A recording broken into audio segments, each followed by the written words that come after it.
మీ business ఏదైనా మీ ఊర్లో promotion చేయాలంటే అది సుమన్ టీవీతోనే సాధ్యం. ఇప్పుడే సంప్రదించండి. Hi hello welcome to Suman TV Annamayya జిల్లా. నేను మీ సిరివెల్ చరణ్ కుమార్. మిత్రులారా, ఈ ఫోటోలో కనబడుతున్న వ్యక్తి పేరు ఒసామా, పాకిస్తానీ. ఇతడు 2008 నవంబర్ 24న విజిట్ వీసా మీద ఇండియాకు వచ్చాడు. తర్వాత వీసాను ఎక్స్టెండ్ చేసుకుని భారత్లోనే ఉండిపోయాడు. కాశ్మీర్లోని యూరీలో ఉంటున్నట్టుగా Aadhaar card, ration card, voter card కూడా చేయించుకున్నాడు. భారత్లో కంప్యూటర్ సైన్స్ చేసి కొన్ని రోజుల తర్వాత ఇంటర్వ్యూకు కూడా వెళ్ళాలని ఆలోచన చేస్తూ ఉన్నాడు. పాకిస్తాన్ అయినప్పటికీ ఎంతో గొప్ప హృదయంతో భారత్లో ఉద్యోగంలో చేరి భారతదేశానికి సేవ చేయాలని అనుకుంటున్నాడు. ఇంతలోనే పెహల్గాం ఘటన జరిగింది. ఎవరైతే పాకిస్తానీలు భారత్లో ఉన్నారో ఉన్నపలంగా దేశం వదిలిపోవాలని ఆర్డర్స్ వచ్చాయి. ఇప్పుడు ఇతని గురించి అందరికీ తెలిసిపోయింది. ఒకసారి ఆలోచన చేయండి. ఈ ఒసామా భారత్లో ఉండి ఆధార్ కార్డు, ఓటర్ కార్డు అంతెందుకు తన మొత్తం చదువునంతా కంప్లీట్ చేశాడు. 17 సంవత్సరాల నుంచి భారత్లో ఉన్నాడని మన ఏజెన్సీస్కు తెలియట్లేదు అంటే ఎంత ఘోరమైన వైఫల్యం. పహల్గాం ఘటన జరగకుండా ఉంటే ఈ పాకిస్తానీ ఇలాగే తన జీవితం అంతా భారత్లోనే గడిపేసేవాడు. అది కూడా పాకిస్తాన్ వల్ల ఎప్పుడు ముప్పు పొంచి ఉన్న కాశ్మీర్ లాంటి సున్నితమైన ప్రదేశంలో ఉంటున్నాడు అంటే మనం ఆలోచన చేయవచ్చు. దేశంలో ఇంత పెద్ద సెక్యూరిటీ ల్యాబ్స్ ఉంటుందని మనం అస్సలు ఊహించలేం. ఇలాంటివి ఒకటి కాదు, రెండు కాదు, వందల కథలు ఉన్నాయి. పాకిస్తానీలకు హిమాచల్లో ధర్మశాల అనేది ఒక సిటీ మాత్రమే కాదు, వాళ్లకు భారతదేశం అంతా ధర్మశాల లాంటిదే. ఇక్కడికి పాకిస్తానీలు అందరూ రావచ్చని, వచ్చిన తర్వాత ఎవ్వరికి తెలియకుండా ఉండిపోవచ్చని వాళ్ళ గట్టి నమ్మకం. ఇంకా నాకు కోపం ఎక్కడ వస్తుందంటే, ఇవంతా సిగ్గులేని పాకిస్తాన్ దేశం నుండి మన దేశానికి వచ్చి ఉంటున్నారు అంటేనే. ఎక్కడైతే వాళ్ళ ఆర్మీ జనరల్ హిందువులు ముస్లింలు కలిసి ఉండలేరని, అందుకే తమ పూర్వీకులు 2 నేషన్ థియరీని పాటించారని, హిందువులు వాళ్ళకంటే చాలా ఉన్నతమైన వాళ్ళని అన్నాడు. కానీ వాళ్ళ దేశం యోగ్యత ఏమిటంటే, ఈరోజు మన భారతదేశంలో వాళ్ళ పాకిస్తానీలను వెతికి వెతికి ఇంటికి పంపిస్తున్నారు. కానీ వాళ్ళ దేశస్థులు మాత్రం వెళ్ళమంటే వెళ్ళమని కాళ్ళ వెళ్ళా పడుతున్నారు. మమ్మల్ని కావాలంటే జైల్లో వేయండి కానీ మేము ఆ దేశానికి పోమని అంటున్నారు. ఇంకొక విషయం చెబుతా వినండి. సిఆర్పిఎఫ్ జవాన్ మునీర్ అహ్మద్ ఒక పాకిస్తానీ మహిళ మీనల్ ఖాన్ని ఆన్లైన్లో చూసి పెళ్లి చేసుకోవాలని అనుకున్నాడు. పెళ్లి చేసుకోవడానికి డిపార్ట్మెంట్కి పర్మిషన్ కోసం అప్లై చేశాడు. డిపార్ట్మెంట్ పర్మిషన్ ఇవ్వలేదు. కంగారు పడాల్సిన విషయం ఏమిటంటే, డిపార్ట్మెంట్ పర్మిషన్ ఇవ్వకపోయినా మునీర్ వాట్సాప్లో పెళ్లి చేసుకున్నాడు. మీరు విన్నది కరెక్టే. అతను వాట్సాప్లో మీనల్ ఖాన్ని పెళ్లి చేసుకున్నాడు. తర్వాత మీనల్ ఖాన్ని భారత్కి విజిట్ వీసా మీద తీసుకువచ్చాడు. ఆ వీసా పోయిన మార్చ్ 25వ తారీఖున అయిపోతుంది, కానీ ఆమె తిరిగి వెళ్ళాలని అనుకోవట్లేదు. ఈ విషయాలన్నీ దాచిపెట్టి ఈ దేశభక్తుడు పాకిస్తాన్ అమ్మాయిని పెళ్లి చేసుకున్నాడు. అందరికీ బుర్ర తిరిగే విషయం ఏమిటంటే, సిఆర్పిఎఫ్లో ఉండి ఈ విధంగా పాకిస్తాన్ మహిళను ఎలా పెళ్లి చేసుకుంటాడు అని. ఇదే కాశ్మీర్లో ఫిబ్రవరి 14, 2019లో పుల్వామా అటాక్లో 40 మంది సిఆర్పిఎఫ్ జవాన్లు అమరులైనారు. కానీ ఇదే కాశ్మీర్లో ఒక సిఆర్పిఎఫ్ జవాన్ ఎవ్వరికి చెప్పకుండా, ఎవ్వరికి తెలియకుండా ఒక పాకిస్తానీని పెళ్లి చేసుకోవడం, ఖచ్చితంగా కాశ్మీర్ లాంటి సెన్సిటివ్ రాష్ట్రంలో జరగడం భారత్ భద్రతకే ముప్పు. మనం నీళ్లు ఆపేద్దాం, తిండిని ఎక్స్పోర్ట్ చేయడం ఆపేద్దామని అంటుంటే కొంతమంది పాకిస్తానీ భర్తలను ఇంపోర్ట్ చేసుకుంటున్నారు. ఒకే దేశంలో ప్రజల మధ్య ఎంత తేడానో చూడండి. మిత్రులారా, ఇలాంటివి ఎన్నో సంఘటనలు ఉన్నాయి. వీళ్ళను వెతికి వాళ్ళ దేశానికి పంపాలని ప్రయత్నం చేస్తుంటే వాళ్ళు వాళ్ళ అయ్యా జాగీర్ లాగా ఇక్కడే ఉంటామని, వీసా లేకుండా ఉండడం వాళ్ళ హక్కు అనే విధంగా యాటిట్యూడ్ చూపిస్తున్నారు. మనం చూడండి, విజిట్ వీసా మీద వచ్చి ఇప్పటికీ ఆ వీసా అయిపోయి 6 నెలలు అయినా కూడా ఇక్కడే ఉంటుంది. ఏ అథారిటీకి ఇప్పటి వరకు ఈమె ఉంటుందని తెలియలేదు. ఇదే విధంగా కరాచీకి చెందిన ఒక అవ్వ 41 సంవత్సరాల నుండి భారత్లోనే ఉంటుంది. Ration card, voter card, Aadhaar card అన్నీ తీసుకొని మన భారత ప్రభుత్వం నుంచి అన్ని పథకాలను ఎంజాయ్ చేస్తూ ఉంది. ఇప్పుడు తిరిగి వెళ్ళమంటే, పహల్గాంలో దాడైతే నాకేం సంబంధం, నేను వెళ్ళను అని గట్టిగా చెబుతోంది. ఒక పాకిస్తానీ మహిళ 41 సంవత్సరాల నుండి భారత్లో ఉంటుంది. కానీ ఈ విషయం ఎవరికీ తెలియకపోవడం ఏంటి? వీళ్ళందరూ మన దేశంలో అంత సులభంగా ఎలా దాచిపెట్టబడుతున్నారు? వీళ్ళ గురించి సెక్యూరిటీ ఏజెన్సీస్కి మిగతా ప్రజలు ఎందుకు చెప్పడం లేదు? వీళ్ళను ఎవరు కాపాడుతున్నారు? ఇవన్నీ మనం ఆలోచన చేయాల్సినవి. ఇప్పుడు ఇంకొక పాకిస్తానీ కథ. పర్వీన్ అఖ్తర్ గత 40 సంవత్సరాలుగా భారత్లో అక్రమంగా ఉంటుంది. 3 పిల్లలు ఇక్కడే పుట్టి చదువుకున్నారు. అన్ని ప్రభుత్వ సహాయాలను అనుభవిస్తున్నారు. భారత్ పట్ల ద్వేషం, అవకాశం వస్తే భారతీయులనే చంపేంత కసి అయితే కామన్. ఇప్పుడు పాకిస్తాన్కు తిరిగి పంపిస్తుంటే నాటకాలు ఆడుతుంది. అసలు ఈవిడ 4 దశాబ్దాల నుంచి ఎలాంటి పత్రాలు లేకుండా ఇక్కడ ఎలా ఉంది, ఇప్పుడు ఎలా దొరికింది? అందుకే ఎన్ఆర్సి అనేది ఐచ్ఛికం కాదు, ఇది అత్యంత అవసరం.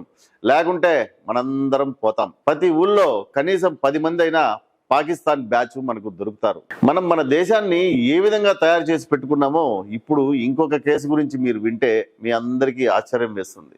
2007లో ఇండియా పాకిస్తాన్ మ్యాచ్ జరిగింది. ఆ మ్యాచ్ చూడడానికి 28 మంది పాకిస్తానీలు వీసాలు అప్లై చేసుకున్నారు.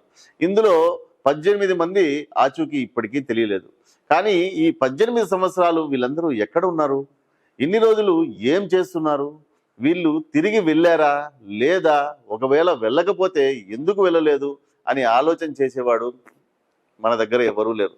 ప్రభుత్వం తరపు నుంచి ఎవ్వరూ లేరు. నేను దేశ సెక్యూరిటీ సంస్థలను గట్టిగా అడగదలుచుకున్నాను, మీరు ఈ దేశాన్ని ఏం చేద్దాం అనుకుంటున్నారు అని. ప్రపంచవ్యాప్తంగా అన్ని దేశాల్లో ఒక స్టాండర్డ్ ప్రాక్టీస్ ఉంటుంది. ఎవరైనా దేశస్తులు ఇతర దేశాలకు వెళ్తే అక్కడ వీసా అయిపోయిన వెంటనే ఆ ఇన్ఫర్మేషన్ ఆ సెక్యూరిటీ ఏజెన్సీస్కి ఖచ్చితంగా తెలిసి ఉంటుంది, తెలిసి ఉండాలి కూడా. ఒకవేళ వీసా మీద వచ్చి తిరిగి నిర్ణీత సమయంలో వెళ్ళకపోతే హెవీ ఫైన్ ఉంటుంది, డిపోర్ట్ చేస్తారు, జైల్లో కూడా వేస్తారు. కానీ మన దగ్గర ఎవరు బయట నుంచి వచ్చారు, వీసా అయిన తర్వాత ఇక్కడే ఎంతమంది ఉంటున్నారు అనే ఇన్ఫర్మేషన్ ఎవరి దగ్గర లేదు. మళ్ళీ మనం అక్కడ దాడి జరిగింది, ఇక్కడ దాడి జరిగింది అని నెత్తి నోరు కొట్టుకుంటూ ఉంటాం. ఇప్పటిదాకా 10,000 మందిని పాకిస్తాన్కు తిరిగి పంపించారు. వాళ్ళ కన్నీళ్లు చూసి కరిగిపోతున్న మన భారతీయ మిత్రులకు ఒకటి గుర్తు చేయాలని అనుకుంటున్నారు. వాళ్ళు వాళ్ళ సొంత దేశం పాకిస్తాన్కే వెళ్తున్నారు. కానీ 5 లక్షల మంది కాశ్మీరీ పండిట్లు సొంత దేశంలో కట్టుబట్టలతో పారిపోయి ఢిల్లీకి చేరుకున్నారు. ఈ విషయాన్ని కూడా ఆ భారతీయ మిత్రులు గుర్తుపెట్టుకుంటే మంచిది. మమ్మల్ని ఇక్కడే ఉండనివ్వండి అంటూ ఏడుస్తూ ఫోటోలు వీడియోలు పెడుతున్న వారి పట్ల మనం సానుభూతి చూపించాల్సిన అవసరమే లేదు. పాకిస్తానీలు ప్లాన్ ప్రకారమే భారత్లో తమ సంతానాన్ని పెంచుకోవడం కోసం భారతీయ యువతులను పెళ్లి చేసుకుంటున్నారు. ఆల్రెడీ వాళ్లకు పాకిస్తాన్లో కూడా భార్యలు ఉంటారు. భారత్ నుంచి స్వంత పౌరులను పాకిస్తాన్ దేశంలోకి ఇప్పుడు రానివ్వడం లేదని ఒక సమాచారం. అదేం దిక్కుమాలిన దేశం రా బాబు. ఇకపోతే ఇంకొక పనికిమాలిన దేశం బంగ్లాదేశ్. బంగ్లాదేశీయులని సూరత్, అహ్మదాబాద్లో దాదాపు 6,000 మందిని గుర్తించారు. అక్రమంగా భారత్లో ఉంటూ వాళ్ళు ఒక పెద్ద స్థలాన్ని ఆక్రమించుకుని దర్జాగా ఇండ్లు కట్టుకుని మరీ ఉంటున్నారు. ఇక బంగ్లాదేశీయులు ప్రతి చోట ప్రతి ఊర్లో ఉంటున్నారు.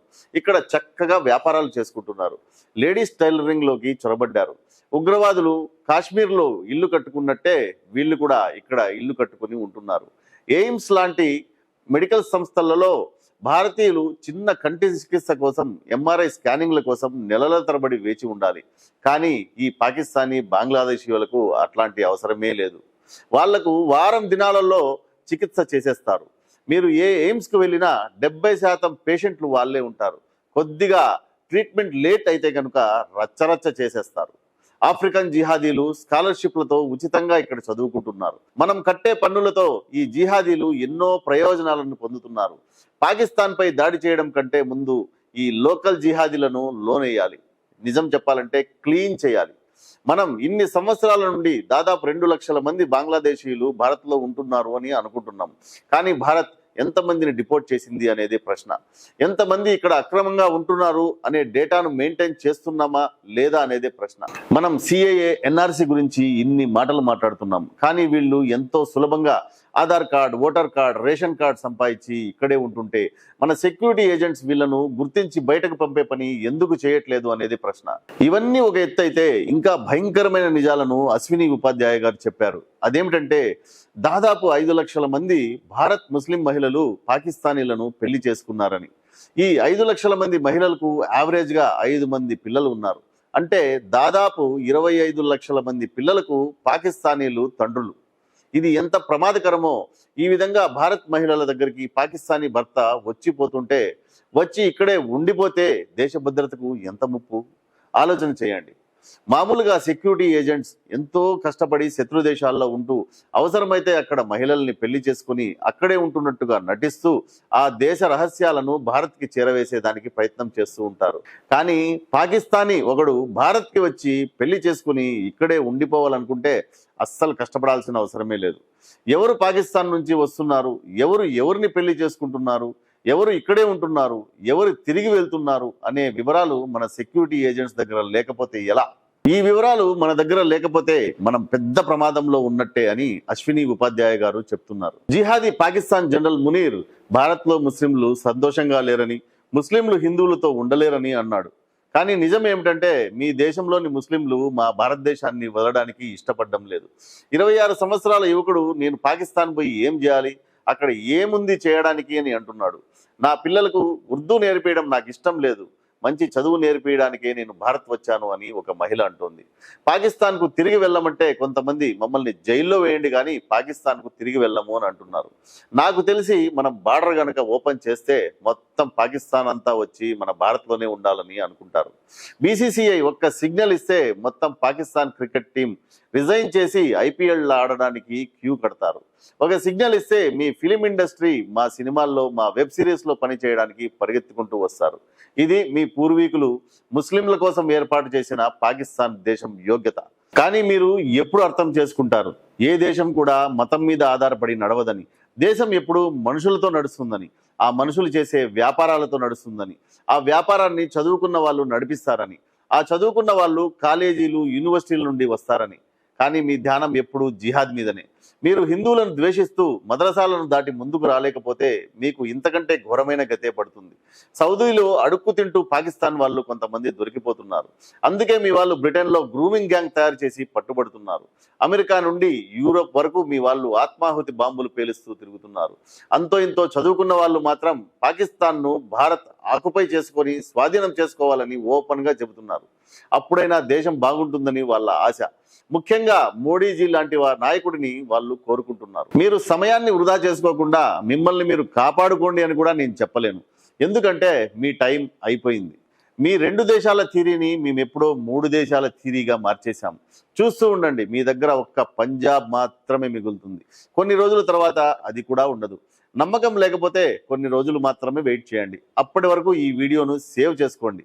మిత్రులారా, ఇంత పెద్ద ఘటన జరిగిన తర్వాత ఇక్కడే ఉంటామంటున్న ఈ సిగ్గులేని పాకిస్తాన్ దేశస్థుల గురించి, ఈ బార్డర్ మధ్యలో ఈ పెళ్లి డ్రామాల గురించి మీరు ఏమనుకుంటున్నారో కామెంట్లో తెలపండి.